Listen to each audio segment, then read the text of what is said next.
Mobile keyboard रे photo रखिबा पई आपण प्रथमे सेटिंग जातु आउ देखंतु लैंग्वेज एंड इनपुट थिबो तापर क्लिक करंतु।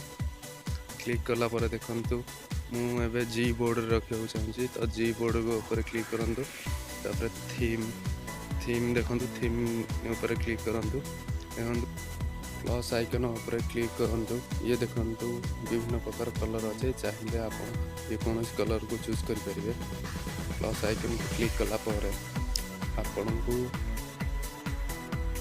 गैलरी जाई जेकोसी फोटो कीबोर्ड रखा चाहते से फोटो क्लिक कर मुझे मोर गोटे फोटो को सिलेक्ट करुँच।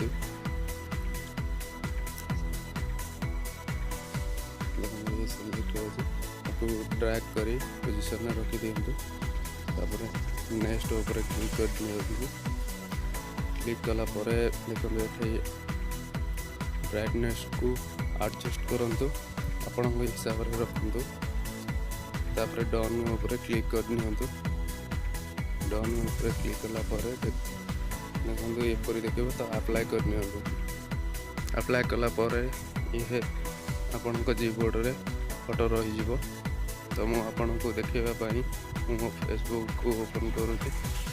देखंतु एबे मु जे फोटो टिक रखी एबे देखंतु कीबोर्ड रे ता देखौ ये थिला आज ट्रिक। जदि भल लागी प्लीज लाइक कमेंट्स आउ सब्सक्राइब करंतु। जय जगन्नाथ।